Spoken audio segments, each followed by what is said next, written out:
Neat leak ప్రకంపనలు కేంద్ర ఉన్నత విద్యాశాఖను తాకాయి. ఈ ఆందోళనల నేపథ్యంలో కేంద్ర ఉన్నత విద్యాశాఖ కార్యదర్శిపై వేటు పడింది. ప్రస్తుత విద్యాశాఖ కార్యదర్శిగా ఉన్న వినీత్ జోషిని తొలగించింది కేంద్రం. కేంద్ర గ్రామీణాభివృద్ధి శాఖ కార్యదర్శిగా వినీత్ జోషిని బదిలీ చేసింది. అయితే కేంద్ర ఉన్నత విద్యాశాఖ నూతన కార్యదర్శిగా నరేష్ పాల్ గంగ్వార్ని నియమించింది.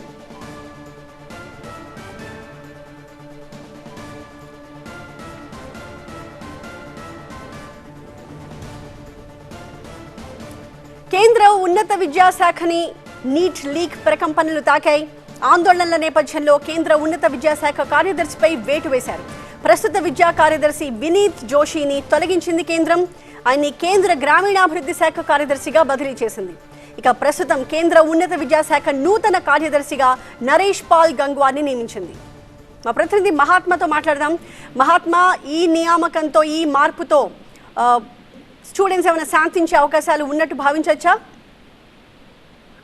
వన్ థింగ్, ఇక్కడ స్టూడెంట్స్ కోరుతున్నది ఆ విద్యాశాఖ మంత్రిగా ఉన్న ధర్మేంద్ర ప్రధాన్ రాజీనామా తప్పితే ఇప్పటిదాకా వారెప్పుడు కూడా అధికారుల ప్రస్తావన ఇప్పటిదాకా ఎక్కడా తీసుకురాలేదు.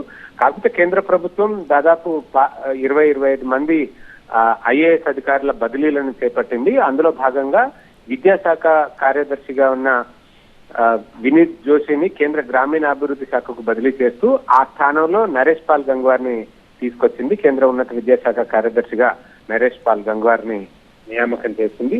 ఇంకా మిగతా శాఖల్లోనూ చాలా బదిలీలు జరిగాయి. అవైతే అప్రస్తుతం వేర్వేరు శాఖల్లో జరిగాయి. కాబట్టి ఇప్పుడు ఎందుకంటే నీట్ ప్రకంపనలు ఒకటి చోటు చేసుకుంటున్నాయి. జంతర్ మంతర్ వేదికగా ఆందోళనలు కొనసాగుతున్న నేపథ్యంలో ఇప్పుడు కేంద్ర ప్రభుత్వం తీసుకున్న ఈ చర్య మీదనే సర్వత్రా చర్చించుకుంటున్నారు. విద్యాశాఖ కార్యదర్శిని బదిలీ చేయడం మరి అక్కడున్న ఆందోళనకారులను శాంతింప చేస్తుందా లేదా అన్నది చూడాలి. వాళ్ళైతే మొదటి నుంచి డిమాండ్ చేస్తున్నది ఆ శాఖ మంత్రిగా ఉన్న ధర్మేంద్ర ప్రధాన్ రాజీనామాతో పాటుగా ఎవరైతే ఈ నీట్ పేపర్ లీక్ కారణంగా ఆత్మహత్యలకు పాల్పడ్డారో ఆ కుటుంబాలకు పరిహారం చెల్లించాలని, ఇంకా దీంతో పాటుగా మరికొన్ని డిమాండ్లను వారు తెర మీదకి తీసుకొచ్చి గత కొద్ది రోజులుగా ఆందోళన చేపడుతున్న విషయం మనకు తెలిసిందే. అయితే కేంద్ర ప్రభుత్వం సరిగ్గా ఈ సమయంలోనే విద్యాశాఖ కార్యదర్శి మీద బదిలీ వేటు వేయడం అన్నదైతే చర్చనీయాంశంగా మారిందని చెప్పవచ్చు. Right, thank you Mahatma.